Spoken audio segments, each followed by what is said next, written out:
আসসালামু আলাইকুম প্রিয় দর্শক, অন্য মঞ্চের আলাপ চাইতায় আপনাদের সকলকে আমন্ত্রণ জানাচ্ছি। ধন্যবাদ আপনাকে। আবারও আপনার দর্শকদের শুভেচ্ছা। আসলে বাংলাদেশের যে নির্বাচনী গরুর গাড়ি শুরু হয়েছে চলা, এটা বাংলাদেশের জন্য একটি বিপজ্জনক অধ্যায়। মানে 2024-এর 5ই আগস্টের পরে অলরেডি বাংলাদেশ একটি অন্ধকারের দিকে ধাবিত হচ্ছে। সেই অন্ধকারটা 12 তারিখে আরো গভীর হবে। এটা যদি ইলেকশনের নামে সিলেকশন হয় তবুও, যদি ইলেকশন না হয় তবুও, যদি তাদের কথিত জাতীয় সরকার, আমি বুঝতে পারলাম না বাংলাদেশের অর্ধেক মানুষকে নির্বাচনের বাইরে রেখে, তাদের প্রতিনিধিকে নির্বাচনের বাইরে রেখে কিভাবে জাতীয় সরকার হয়, আমার মাথায় এটা ঢোকে না। যাই হোক, তারপর তাদের এই তথাকথিত জাতীয় সরকারও যদি গঠন করে, তবুও বাংলাদেশ আরো গভীর অন্ধকারের দিকে যেতে থাকবে। আর আপনি যে কথাটা বললেন, তারেক রহমানের কথা বলেছেন যে সে বিদেশে গিয়ে মুক্তি হয়ে আসছে, তো তাহেরও তো মুক্তি না, সেও তো মৌলানা না, সে তারও তো ফতোয়া দেয়। তারপর ডাক্তার শফিক, সেও তো মৌলানা না, সেও তো ফতোয়া দেয়। তারেক রহমানও ফতোয়া দিলে হারাম হয়ে যাবে? ফতোয়াটাও কি জামাত তার নিজের, মানে ওটা তাদের নিজেদের ইসলামের যারা, যেমন তারা ঠিকাদার হয়েছে, কিন্তু ফতোয়ার ঠিকাদারও কি জামাত? এরা তো কেউ আলেম না, এরা কেন ফতোয়া দিবে? তারেক রহমান ফতোয়া দিলে যেমন ভুল হবে বা অন্যায় হবে বা ইসলাম বিরোধী হবে, তেমনি এরাও ফতোয়া দিলে ইসলাম বিরোধী হবে। যদিও এরা নামের আগে লাগায় ইসলাম, পরে লাগায় ইসলাম, কিন্তু ইসলাম বিরোধী কাজ এরাই বেশি করে। তারা এই কথা বলেছে যে কাউকে মুসলমানদের আপনি কাফের বলতে পারবেন না। তো আপনি জান্নাতে টিকিট কেমনে পেয়েছেন? শেখ হাসিনারে যখন জান্নাতে 560টা মসজিদ বানানোর জন্য শেখ হাসিনাকে যে মৌলবী জান্নাতি বলেছে, তার জন্য তো তার চৈদ্দ গোষ্ঠী উদ্ধার করেন। তো আপনারা দাঁড়িপাল্লাই দিলে ভোট দিলে বেহেশতে নিয়ে যাবেন, শাপলাকলিতে ভোট দিলে, দাঁড়িপাল্লায় ভোট দিলে জান্নাতুল ফেরদাউস, আর শাপলাকলিতে ভোট দিলে পরে নিচের বেহেশতে যেগুলো আছে, মানে স্টেজে নিচে, মানে মর্যাদায় নিচে আছে, ফার্স্ট ক্লাস সেকেন্ড ক্লাস, যে সিনেমা হলের টিকিটের মতো আর কি। জান্নাতুল ফেরদাউস হলো ডিসি, তারপর ফার্স্ট ক্লাস, তারপর সেকেন্ড ক্লাস, তারপর থার্ড ক্লাস, এইভাবে মোটামুটি সপ্তম ক্লাস পর্যন্ত আছে। তো যারা শাপলাকলিতে যাবে তারা জান্নাতুল ফেরদাউসের নিচে আসবে আর কি। আর যারা হাত পাখায় দিবে তারাও আরেকটু নিচে আসবে। এই তো। তো এই যে যে এই বদমাইশি গুলো তারা করে, তারেক রহমান তো ঠিকই বলছে। তারা কিভাবে, এটা তো মুক্তি হইতে হবে না তো, কিছু কিছু ফতোয়া দিতে তো মুক্তি হইতে হয় না।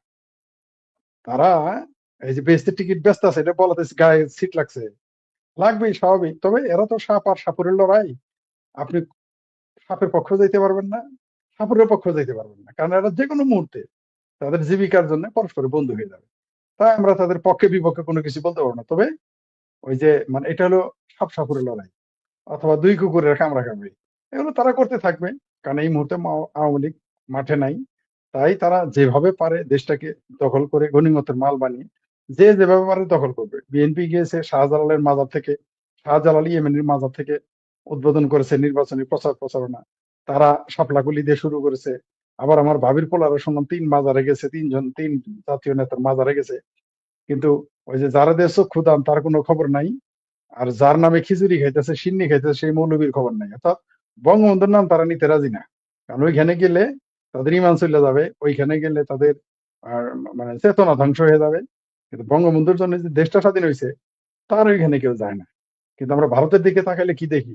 সেখানে তারা সংসদের নাম তাকে বিতর্ক করে, এমনকি ঝগড়া করে, গালাগালিও করে। কিন্তু তারা তাদের জাতির যে পিতা, তাকে সম্মান দিয়ে কথা বলে। তারা সেখানেও, তারাও তার জন্মদিন পালন। আপনি দেখেন বিজেপি মহাত্মা গান্ধীর জন্মদিন পালন করে, আমি দেখেছি। এটা আজকে নতুন না। বাজপেয়ীও করেছে, অটল বিহারী বাজপেয়ীও করেছে, এরাও করেছে, করতেছে। আমার সমালোচনা করে, সমালোচনার জায়গায় সমালোচনা করে, মর্যাদা যখন দেওয়া তাও দেয়। কিন্তু বাংলাদেশে তো ওই যে যারা দেশ ক্ষুদান তারই করতে হবে অপমান। তো বঙ্গবন্ধুর জন্য দেশটা স্বাধীন হয়েছে, একটা নতুন দেশ সৃষ্টি হয়েছে। এদের বঙ্গবন্ধুর নাম নিতে, মুখে নিলে এদের দাঁত ভেঙে যায়, জিভায় ব্যথা পায়। এরা ওই তালিবের ও অন্ধস্থায়কার হাদিকে মৌলানা ভাসানী বানায় ফেলে, বঙ্গবন্ধুর উপরে জায়গা দেয়। এরা যে মানে কখন যে এরা চৌথা আসমান, এরা কখন নবী বানায় ফেলবে আমরা জানি না। মানে আপনি যদি জামাতের যদি আপনি, যেমন এই যে আপনি যদি এখন জামাতের পক্ষে চাপাই গাইতেন এই চ্যানেলে, তাহলে হয়ে যেতেন আপনি বাংলাদেশের সবচেয়ে সেরা সাংবাদিক, সবচেয়ে সেরা উপস্থাপক। জামাতের বট বাহিনী আপনাকে নিয়ে এমন প্রচার চালাইতো যে আপনি হয়ে যেতেন বাংলাদেশের একেবারে কিংবদন্তি সাংবাদিক। কিন্তু আপনি মুক্তিযুদ্ধের পক্ষে বলেন, তাই আপনাকে তারা যা তা বলবে, তারা আপনাকে নিয়ে আগ্রহ দেখাবে না। আপনার জানাজায় তারা কোনোদিন আসবে না, আমার জানাজায় কোনোদিন আসবে না।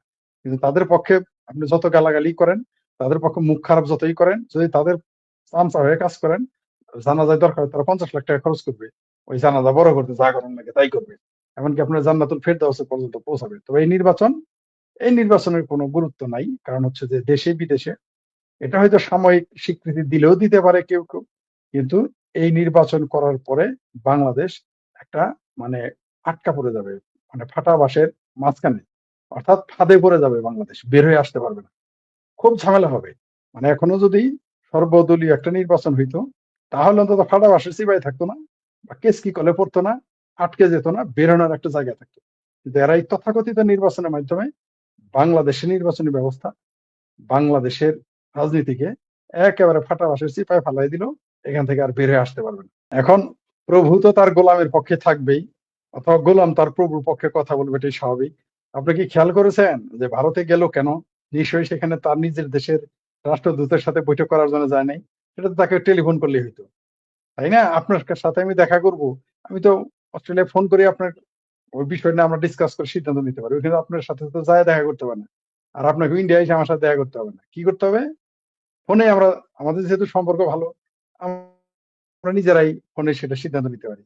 কিন্তু আসলে তো আমি অস্ট্রেলিয়া গেলে আপনার সাথে দেখা করতে যাবো না, অন্য কারোর সাথে দেখা করতেছি। আর আপনি আমার কাছে আসলে নিশ্চয়ই আমার কাছে আসেন নাই, অন্য কারোর সাথে দেখা করতে আসছেন। যখন দেখলো সেখানে পাত্তা পায় নাই, মানে ভারত এই এই সারা কেউ কেউ পাত্তা দেয় নাই, পাত্তা না দেওয়ার কারণে সে তার নিজের, মানে পাত্তা দেয় নাই, মানে সমঝোতা হয়নি। হয়তো তারা বলেছে ভারতকে, হয়তো এস জয়শঙ্করকে বলেছে, বা তাদের রাষ্ট্রদূতকে বলেছে যে আওয়ামী লীগ ছাড়া নির্বাচন হবে, ভারতকে ইয়েস কার্ড দিতে বলেন।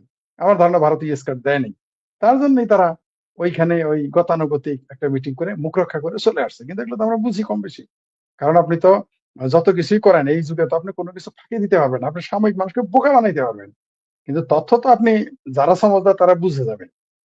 তেমনি এটা ভারতকে আমি তো বলেছি যে ভারতকে ঘোড়া ডিঙিয়ে আপনি ঘাস খেতে পারবেন না। বাংলাদেশ এবং চায়নাকে আপনি সাইড লাইনে রেখে বাংলাদেশে কিছু করবেন, এটা সম্ভব না। সেটা পৃথিবীর যত বড় শক্তি হোক। হ্যাঁ, এতে কি হবে জানেন?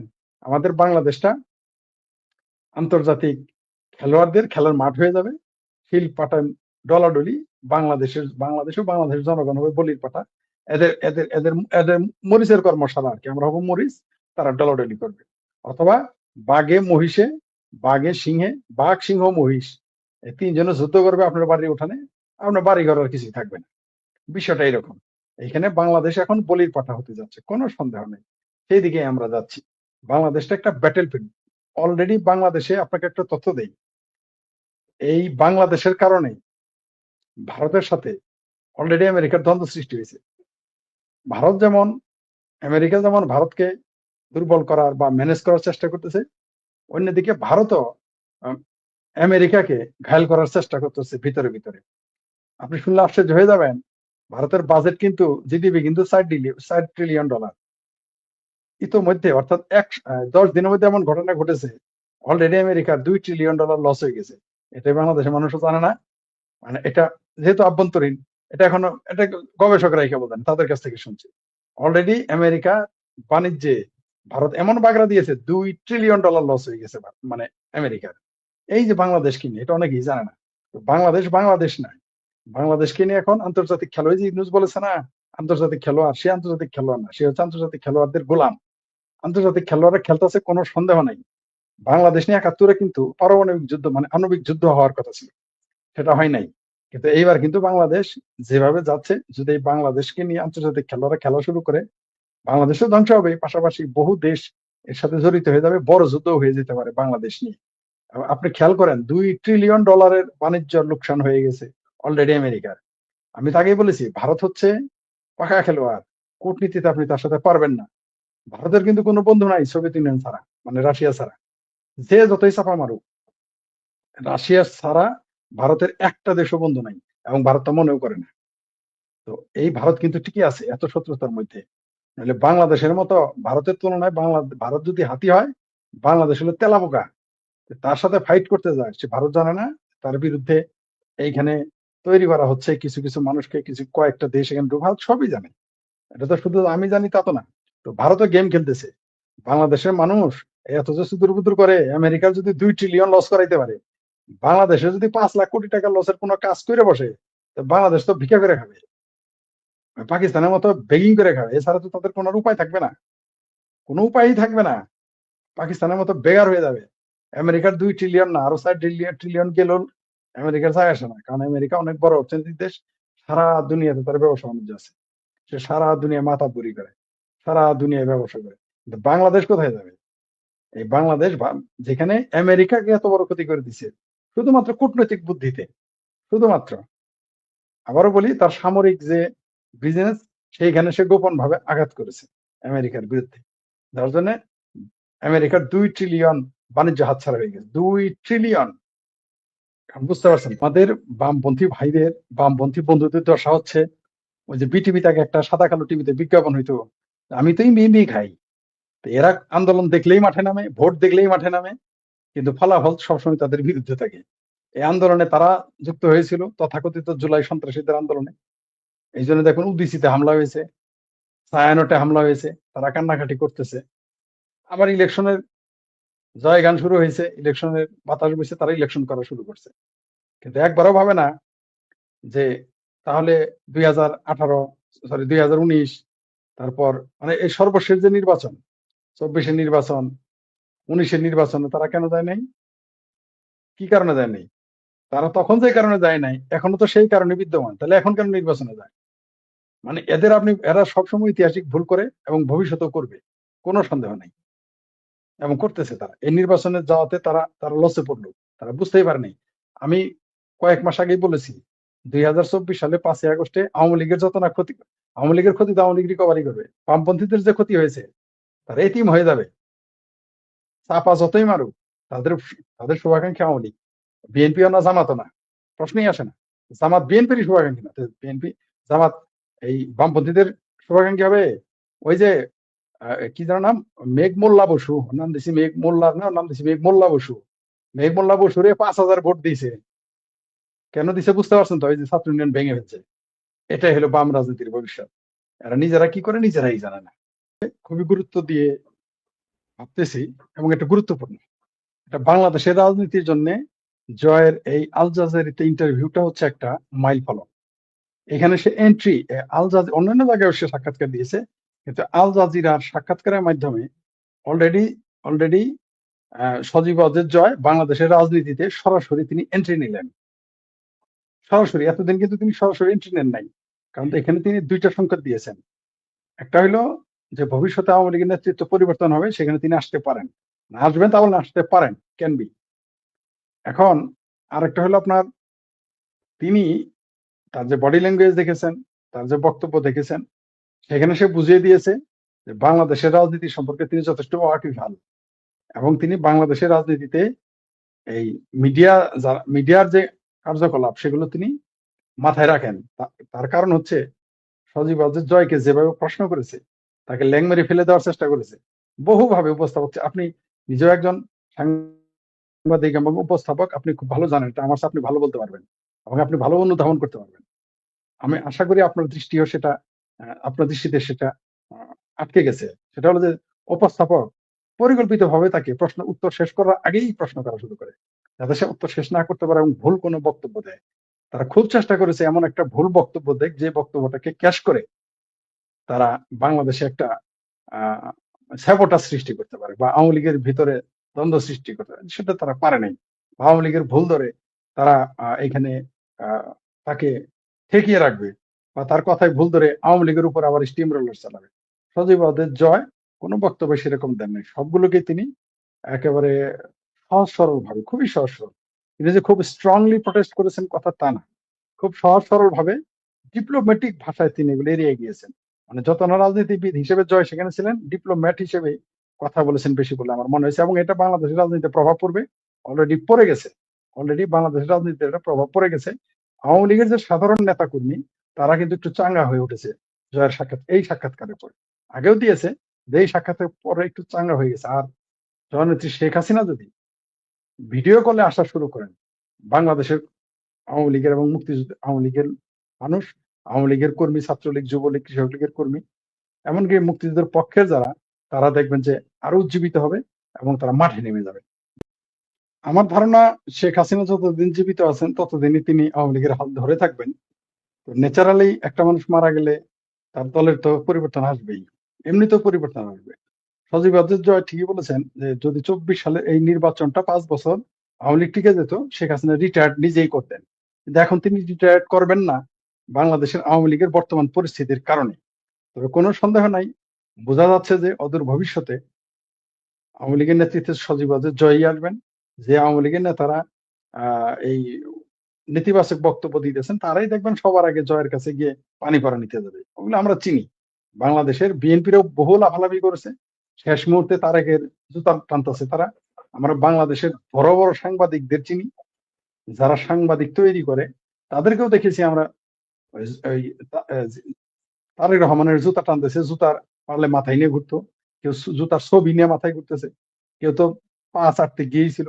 তো এরকম যখন সজীব ওয়াজেদ জয়ের নেতৃত্বে চলে আসবেন, বাংলাদেশের যারা আওয়ামী লীগ করে, আমার ধারণা, আমি তারা আওয়ামী লীগ করি না, আমি তাদের কথা বলতে পারবো না, কিন্তু আমি আওয়ামী লীগের তৃণমূলের নেতাদের কথা বলতে পারবো না, কিন্তু তৃণমূলের কথা আমি বলতে পারি। তৃণমূল শেখ হাসিনার রক্তের যে কোনো মানুষকে তারা মেনে নেবে, এটা আমার ধারণা। নেতারা কি মানবে মানবে না সেটা আমি জানি না, কিন্তু তৃণমূলের সাথে আমার কথা হয়, আজও কথা হবে, সরি শনিবারও একটা গ্রুপের সাথে আমার কথা হবে, মাঝে মধ্যেই কথা হয়, ব্যক্তিগতভাবে কথা হয় অনেকের সাথেই। তো তৃণমূল শেখ শেখ হাসিনার সন্তানকে অবশ্যই মেনে নিবে, এবং এটা আমার মনে হয় তারা তাই চায়, সাধারণ কর্মীরা। কারণ বরং নেতারা, যে নেতা বলছে সজীব ওয়াজেদ জয় নেতৃত্বে প্রশ্ন তুলেছে, আমার ধারণা সেই নেতাই তার এলাকায় যদি আওয়ামী লীগ ফিরে যেতে পারবে কিনা আমার সন্দেহ আছে। কারণ হলো, বাংলাদেশে যে আওয়ামী লীগ, ছাত্রলীগ, যুবলীগের সাধারণ কর্মীরা অনেক নেতার উপরে খেপা আছে। এরা হয়তো পালিয়ে এসেছে বা পালিয়ে আছে, আন্ডারগ্রাউন্ড হয়েছে, যারা আটকে নাই, এদেরকে এই আওয়ামী লীগের সাধারণ নেতা কর্মীরা কিন্তু এলাকায় গেলে দৌড়াবে, এটা আমার ধারণা। তাই উনি কি ওই সজীব ওয়াজেদ জয়ের বিরুদ্ধে যে বলেছে বা সমালোচনা করেছে, আমি নিশ্চিত তারা সবার আগে ওই লোকগুলোই জয়ের জুতা টানতে যাবে। বাংলাদেশের সাবেক প্রধানমন্ত্রী শেখ হাসিনা জুলাই আন্দোলনের হত্যাকাণ্ডগুলোর তদন্ত নতুন করে সত্যিকারের নিরপেক্ষভাবে জাতিসংঘের অধীনে করার আহ্বান জানিয়েছেন। শেখ হাসিনা প্রথমবারের মতো দিল্লিতে সাংবাদিকদের জন্য আয়োজিত কোনো অনুষ্ঠানে আনুষ্ঠানিকভাবে ভার্চুয়ালি বক্তব্য দিলেন।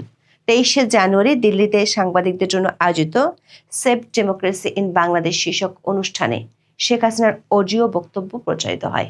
প্রায় 10.5 মিনিটের এই অডিও ভাষণে শেখ হাসিনা অধ্যাপক ইউনূসের নেতৃত্বাধীন অন্তর্বর্তী সরকারকে সরিয়ে আইন শৃঙ্খলা পরিস্থিতির নিয়ন্ত্রণ ও বিচার ব্যবস্থার প্রতি মানুষের আস্থা ফিরিয়ে আনার জন্য আওয়ামী লীগের আন্দোলনে যোগ দেওয়ার আহ্বান জানিয়েছেন। দাবি করেছেন, ইউনূস সরকারকে না সরানো পর্যন্ত সুষ্ঠু, অবাধ ও নিরপেক্ষ নির্বাচন সম্ভব নয়। এজন্য তিনি সেনাবাহিনীর প্রতিও আহ্বান জানিয়েছেন বিভাজনমূলক কর্মকাণ্ড নির্মূলে সহায়তা করতে। প্রশ্ন হলো, বাংলাদেশের নির্বাচনের ঠিক 20 দিন আগে একদিকে জাতিসংঘ, আবার অন্যদিকে বাংলাদেশের সেনাবাহিনী ও দেশের মানুষের প্রতি এমন আহ্বান শেখ হাসিনা কেন জানালেন? আবার তিনি গত কিছুদিন ধরে যে ভোট বর্জনের কথা বলে আসছেন সেটি কেন বললেন না? বিশ্লেষকরা মনে করছেন, শেখ হাসিনা দিল্লির বিদেশি গণমাধ্যমগুলোর মাধ্যমে আন্তর্জাতিক অঙ্গনে 5টি পয়েন্ট তুলে ধরেছেন, যেখানে তার কিছুদিন আগে দেয়া ভোট বর্জনের বার্তাটি নেই। বরং তিনি নিরপেক্ষ তদন্ত সহ বাংলাদেশের আইন শৃঙ্খলা পরিস্থিতির চরম খারাপ অবস্থা, সংখ্যালঘু নির্যাতন, সাংবাদিক নিপীড়নের বিষয়গুলো তুলে ধরেছেন এবং এই বিষয়গুলোর সুরাহার জন্য সুনির্দিষ্ট 3টি পক্ষের কাছে বার্তা পৌঁছে দিয়েছেন। আবার তার বার্তার শেষ দিকে পরিষ্কার যে তিনি প্রথমবারের মতো আন্দোলনে নামার ইঙ্গিত দিয়েছেন। আবার এই অডিও ভাষণ প্রচারের কয়েক ঘন্টা আগে ভারতীয় সংবাদ মাধ্যম দ্য প্রিন্টে আওয়ামী লীগ সভানেত্রী একটি দীর্ঘ সাক্ষাৎকার প্রকাশিত হয়েছে। সেখানে তিনি 2024 সালের আন্দোলনের সময় প্রতিটি প্রাণহানির জন্য দুঃখ প্রকাশ করেছেন। তবে সেই সহিংসতার বিচারিক তদন্ত সীমিত করে ফেলা হয়েছে অভিযোগ করে সেজন্য অন্তর্বর্তী সরকারের প্রধান উপদেষ্টা মোহাম্মদ ইউনূসকে দায়ী করেছেন। এই সাক্ষাৎকারে শেখ হাসিনা আসন্ন ত্রয়োদশ সংসদ নির্বাচনে আওয়ামী লীগকে বাদ দেওয়ার সিদ্ধান্তের সমালোচনা করে একে রূপান্তরের মোড়কে কর্তৃত্ববাদ বলেছেন। দর্শক, গত 19শে জানুয়ারি প্রচারিত ভিডিওতে আমরা জানিয়েছিলাম, সাংবাদিকদের জন্য আয়োজিত কোনো অনুষ্ঠানে দিল্লিতে অবস্থানরত বাংলাদেশের সাবেক প্রধানমন্ত্রী শেখ হাসিনার প্রথমবারের মতো অডিও বক্তব্য প্রচার করা হবে। এর মধ্যে সামাজিক মাধ্যমে নানা পক্ষ থেকে গুঞ্জন ওঠে, ওই অনুষ্ঠানে শেখ হাসিনা সশরীরে কিংবা ভিডিও বার্তায় বক্তব্য দিবেন। বিশেষ করে গত 17 জানুয়ারি আওয়ামী লীগের 2 সাবেক মন্ত্রী দিল্লিতে এক অনুষ্ঠানে বক্তব্য দেওয়ার পর থেকে বিষয়টি বেশ চাওর হয়। কিন্তু ভারতীয় নিরাপত্তা সংস্থাগুলোর দাবি, নিরাপত্তার কারণে শেখ হাসিনার ভিডিও বার্তা বা লাইভ সম্প্রচারের সুযোগ দেওয়া সম্ভব নয়। 2024-এর 5 আগস্ট থেকে দিল্লিতে রয়েছেন আওয়ামী লীগ সভানেত্রী শেখ হাসিনা। দেশ ছাড়ার কয়েক মাস পর থেকে তিনি ভার্চুয়াল মাধ্যমে আওয়ামী লীগের নেতাকর্মীদের উদ্দেশ্যে ভাষণ দিচ্ছেন। এ নিয়ে বাংলাদেশের অন্তর্বর্তী সরকারের গুরুতর অভিযোগ রয়েছে, তবে কোথাও শেখ হাসিনা ক্যামেরার সামনে মুখোমুখি হননি। তাছাড়া দিল্লিতে থাকলেও গত 1.5 বছরে তিনি কখনো ভারতের কোনো অনুষ্ঠানে হাজির হননি। সেই হিসেবে প্রথমবারের মতো কোনো অনুষ্ঠানে শেখ হাসিনার অডিও বার্তা প্রচারিত হলো। আওয়ামী লীগ সভানেত্রী শেষ পর্যন্ত ক্যামেরার সামনে ভাষণ না দিলেও শুক্রবারের অনুষ্ঠানে তার উপস্থিতিকে রাজনৈতিক এবং কূটনৈতিক দিক থেকে অত্যন্ত গুরুত্বপূর্ণ এবং সময়টি যথেষ্ট তাৎপর্যপূর্ণ বলে মনে করা হচ্ছে। বিশেষ করে বাংলাদেশের নির্বাচনের 20 দিন আগে পয়েন্ট সহকারে তিনি এমন কিছু দাবি তুলে সংশ্লিষ্ট পক্ষগুলোর উদ্দেশ্যে তুলে ধরেছেন, যেগুলো নিয়ে গত কয়েক মাস ধরে আন্তর্জাতিক মহল ও মিডিয়াতে আলোচনা হচ্ছে। 23 জানুয়ারির অনুষ্ঠানটির শিরোনাম হলো সেভ ডেমোক্রেসি ইন বাংলাদেশ বা বাংলাদেশে গণতন্ত্র বাঁচাও। অনুষ্ঠানটির আয়োজন করেছে দিল্লিতে অবস্থিত foreign correspondents club of south Asia. দিল্লির মাথুরিতে অনুষ্ঠিত এই অনুষ্ঠানে সশরীরে হাজির ছিলেন হিউম্যান রাইটস ওয়াচের মহাসচিব ইঞ্জিনিয়ার মোহাম্মদ এ সিদ্দিক, সাবেক শিক্ষামন্ত্রী মহিবুল হাসান চৌধুরী নফেল ও অভিনেত্রী রোকেয়া প্রাচী। এছাড়া ভার্চুয়াল মাধ্যমে যোগ দেন সাবেক পররাষ্ট্রমন্ত্রী আব্দুল মোমেন, সাবেক তথ্যমন্ত্রী মোহাম্মদ আলী আরাফাত এবং সাবেক সংসদ সদস্য হাবিব মিল্লাত। অনুষ্ঠানের এক পর্যায়ে শেখ হাসিনার অডিও ভাষণ প্রচার করা হয়। শেখ হাসিনা তার ভাষণের শুরুতে দাবি করেন, চরমপন্থী সাম্প্রদায়িক শক্তির ভয়াবহ আক্রমণে বাংলাদেশ আজ এক অতল গহ্বরের যুগে দাঁড়িয়ে আছে। তিনি এই পরিস্থিতির জন্য বরাবরের মতোই অধ্যাপক ইউনূস ও তার সরকারকে দায়ী করেন। বলেছেন, গণতন্ত্র এখন নির্বাসিত, মানবাধিকার পদদলিত হয়ে গেছে ধুলোতে। সংবাদ মাধ্যমের উপর নিপীড়ন, সংখ্যালঘু ও নারী নির্যাতনের কথা তিনি আন্তর্জাতিক মহলে তুলে ধরেছেন। বাংলাদেশের আইন শৃঙ্খলা পরিস্থিতির চরম অবনতির কথা তুলে ধরে শেখ হাসিনা দাবি করেছেন, জঙ্গি চরমপন্থার উন্মাদনা দেশ জুড়ে আতঙ্কের সৃষ্টি করেছে। তার মতে, এর চেয়েও ভয়াবহ ব্যাপার হলো বাংলাদেশের ভূখণ্ড ও সম্পদকে বিদেশি স্বার্থের জন্য লুণ্ঠনের একটি বিশ্বাসঘাতক ষড়যন্ত্র করা হচ্ছে। বাংলাদেশকে বহুজাতিক সংঘাতের চুল্লির দিকে ঠেলে দেওয়া হচ্ছে। এর পরপরে তিনি বক্তব্যে সেনাবাহিনীকে উদ্দেশ্য করে বাংলাদেশকে ঐক্যবদ্ধ করতে এবং বিভাজনমূলক কর্মকাণ্ড নির্মূল করতে সহায়তা করার আহ্বান জানান। এরপর শেখ হাসিনা 5টি পয়েন্ট বা দফা তুলে ধরেন। প্রথমটি হলো অবৈধ সরকারকে অপসারণ করে গণতন্ত্র পুনরুদ্ধার করা। তিনি মনে করেন, অধ্যাপক ইউনূসের অধীনে বাংলাদেশে কখনোই অবাধ ও সুষ্ঠু নির্বাচন হবে না। দ্বিতীয়ত, প্রতিদিনের সহিংসতার অবসান ঘটানো ও অর্থনীতিকে উন্নত করা। তৃতীয়ত, ধর্মীয় সংখ্যালঘু গোষ্ঠী, নারী ও মেয়েদের নিরাপত্তা নিশ্চিত করা। চতুর্থত, বিচার ব্যবস্থার প্রতি আস্থা ফিরিয়ে আনা। সবশেষ তিনি জাতিসংঘকে গত বছরের ঘটনাবলী নিয়ে নতুন ও সত্যিকারের নিরপেক্ষ তদন্ত করার আহ্বান জানান। এখানে তিনি দাবি করেছেন, বাংলাদেশের মানুষের পাশে আন্তর্জাতিক সম্প্রদায় আছে। বিশ্লেষকরা মনে করছেন, শেখ হাসিনার এই ভাষণে প্রথমবারের মতো শুধু আন্তর্জাতিক সম্প্রদায় নয়, বাংলাদেশের সেনাবাহিনী ও দেশের মানুষের উদ্দেশ্যে বার্তা দিয়েছেন। কয়েকদিন আগেও দলের নেতাকর্মীদের উদ্দেশ্যে দেওয়া অডিও বার্তায় ভোট বর্জনের কথা বলেছেন। আওয়ামী লীগের পক্ষ থেকে বলা হচ্ছে, নো ভোট নো ভোট। দলটি বলছে, ব্যালটে নেই নৌকা, বুথ থাকবে ফাঁকা। দলের সমর্থকরা বলছেন ভোট বয়কট করতে। কিন্তু 23 জানুয়ারি সাংবাদিকদের উদ্দেশ্যে দেওয়া অডিও ভাষণে তিনি ভোট বর্জনের কথা বলেননি। বলেছেন, অধ্যাপক ইউনূসের অধীনে কোনো নিরপেক্ষ ও সুষ্ঠু নির্বাচন সম্ভব নয়। বিশ্লেষকরা বলছেন, 2024 সালের 5 আগস্ট শেখ হাসিনা দিল্লি যাওয়ার পর থেকে তার যে রাজনৈতিক তৎপরতা, সেটিতে 23 জানুয়ারির পদক্ষেপটি হলো তৃতীয় পদক্ষেপ, যেটি বেশ তাৎপর্যপূর্ণ। প্রথম দিকে শেখ হাসিনা দলের নেতাকর্মীদের উদ্দেশ্যে অডিও বক্তব্য দিতেন। এরপর দ্বিতীয় ধাপে বেশ কয়েকটি আন্তর্জাতিক সংবাদ মাধ্যমে সাক্ষাৎকার দেন। সব সাক্ষাৎকারই তার মূল কথা, আওয়ামী লীগকে নির্বাচনে অংশ নিতে দেওয়া হোক। জনগণ যে দলকে বেছে নেবে তারা সরকার করবে, কিন্তু শেখ হাসিনা ও তার দলের নেতাকর্মীদের সরাসরি ভারতে অনুষ্ঠান করা কিংবা বক্তব্য দিতে দেখা যায়নি। মাস কয়েক আগে দিল্লিতে জাতীয় প্রেস ক্লাবে একটি সংবাদ সম্মেলন করার কথা ছিল আওয়ামী লীগ নেতাদের। শেষ মুহূর্তে সেটি বাতিল করা হয়। পরে জানা যায় দিল্লির বাংলাদেশ হাইকমিশন এই ব্যাপারে ভারতের পররাষ্ট্র মন্ত্রণালয়ের কাছে আপত্তি জানিয়েছিল। যদিও সরকারিভাবে প্রেস কনফারেন্স বাতিলের সিদ্ধান্ত নিয়ে কোনো পক্ষই বিস্তারিত কিছু জানায়নি। এদিকে 23শে জানুয়ারির অনুষ্ঠানটির আমন্ত্রণপত্র বিলি শুরু হতেই প্রতিক্রিয়া দেন বাংলাদেশের পররাষ্ট্র উপদেষ্টা তৌহিদ হোসেন। তিনি এক সাক্ষাৎকারে বলেছেন, বাংলাদেশ সরকার চায় না শেখ হাসিনা ভারতে বসে বিবৃতি দিক। প্রশ্ন হলো, মাস ছয়েক আগে আওয়ামী লীগ নেতাদের দিল্লির অনুষ্ঠানে শেষ পর্যন্ত সায় না দেওয়া ভারত সরকার কেন শুক্রবার স্বয়ং শেখ হাসিনার অডিও ভাষণ বিদেশি সাংবাদিকদের জন্য প্রচারের সুযোগ দিল? সূত্রগুলো বলছে, গত কয়েক সপ্তাহে বাংলাদেশ নিয়ে আন্তর্জাতিক পক্ষগুলোর মধ্যে বেশ কয়েকটি বৈঠক অনুষ্ঠিত হয়েছে। সেসব বৈঠকে যেসব সমঝোতা হয়েছে তার কিছুটা আঁচ মিলে শেখ হাসিনার 23শে জানুয়ারির বক্তব্যে, যেখানে তিনি জাতিসংঘের অধীনে নিরপেক্ষ তদন্তের কথা বলেছেন, ভোট বর্জনের কথা না বলে সেনাবাহিনীর উদ্দেশ্যে বার্তা দিয়েছেন। আবার বলেছেন অধ্যাপক ইউনূসের অধীনে সুষ্ঠু ভোট সম্ভব নয়। বিশ্লেষকরা মনে করেন বাংলাদেশের সাবেক প্রধানমন্ত্রী শেখ হাসিনা প্রথমবারের মতো একসাথে 3টি পক্ষের উদ্দেশ্যে আহ্বান জানালেন এবং এর আগে তিনি এরকম দফা ভিত্তিক কোনো বক্তব্য দেননি, যেখানে শুক্রবারের বক্তব্যে 5টি দফা তুলে ধরেছেন। আবার বক্তব্যের শেষ দিকে আন্দোলনের নামারও ইঙ্গিত ছিল, যেখানে যোগ দেওয়ার জন্য দেশের মানুষকে আহ্বান জানিয়েছেন।